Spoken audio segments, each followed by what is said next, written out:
Hello friends, welcome to my YouTube channel. In this video I am going to show you how to turn off focused in mail in Outlook. So uh, if you want to turn off focused mail in your Outlook, so what you have to do is, first of all I am going to open it. Now you will see, whenever you click on the inbox option, you will see that focused and others two options here.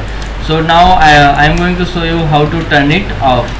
So what you have to do is, you have to click on this setting option, and when you click on this setting option, you have to scroll down, and here you will see focused inbox option. And there are two options which you can turn off. First of all, you have to turn it off inbox. So whenever you click this, you turn it off, you will see that in the inbox this is disappeared. So whenever you turn it on, you will see that focus is now appeared again.